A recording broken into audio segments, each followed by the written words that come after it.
सत्य का पवित्र शास्त्र फरवरी दिनांक 8।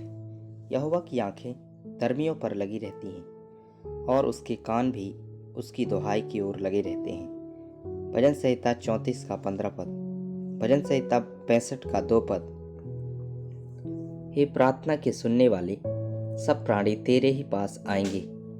हमारा परमेश्वर प्रार्थना सुनने वाला परमेश्वर है और इसका हमें एक बहुत ही दृढ़ आश्वासन भी है कि वह सर्वदा हमारी प्रार्थना को सुनता है, क्योंकि हम उसके पवित्र वचन के अनुसार उसके प्रिय पुत्र और अपनी निजी उद्धारकर्ता प्रभु यीशु मसीह के नाम के द्वारा से उससे प्रार्थना करते हैं। परमेश्वर हमारी प्रार्थना को सुनता है और उसके कान निरंतर उसके भक्तों और संतों की दुहाई और विनती और प्रार्थना की ओर लगी रहती हैं। यहोवा परमेश्वर दीनों और दुखियों और लाचार पीड़ित लोगों की दुहाई को अत्यंत ही ध्यान से सुनता है और उनके लिए सहायता भी स्वयं ही भेजता है।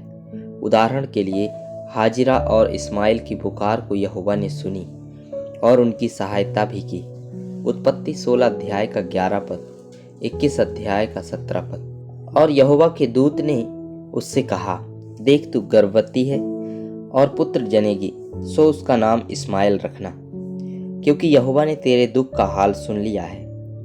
और परमेश्वर ने उस लड़के की सुनी और उसके दूत ने स्वर्ग से हाजिरा को पुकार के कहा, हे हाजिरा, तुझे क्या हुआ? मत डर, क्योंकि जहाँ तेरा लड़का है वहाँ से उसकी आवाज़ परमेश्वर को सुन पड़ी है। यहोवा परमेश्वर ने उस दुखियारी हन्ना की प्रार्थना को सुनी और उसके लिए उसको एक पुत्र वरदान में दिया। और पुत्र को उस स्त्री ने मन्नत के अनुसार परमेश्वर यहोवा के लिए जीवन भर के लिए सौंप दिया और कहा कि यहोवा परमेश्वर ने मुझे प्रार्थना के उत्तर में दिया है, और इसलिए उसका नाम उसने सामुएल रखा। यह सुप्रसिद्ध नाम सामुएल हमें निरंतर परमेश्वर के प्रार्थना सुनने और उसके उत्तर देने के उस स्वर्गीय गुण को स्मरण दिलाता है। पहला सामुएल पहला अध्याय का 10 से 11 पद, 15 पद, 17 पद और 20 पद। और यह मन में व्याकुल होकर यहोवा से प्रार्थना करने और बिलख बिलख कर रोने लगी। और उसने यह मन्नत मानी कि हे सेनाओं के यहोवा, यदि तू अपनी दासी के दुख पर सचमुच दृष्टि करे और मेरी सुधि ले और अपनी दासी को भूल ना जाए और अपनी दासी को पुत्र दे, तो मैं उसे उसके जीवन भर के लिए यहोवा को अर्पण करूंगी और उसके सिर पर छुरा फिरने ना पाएगा। हन्ना ने कहा, नहीं, हे मेरे प्रभु, मैं तो दुखिया हूँ। मैंने ना तो दाखमधु पिया है और ना मदिरा।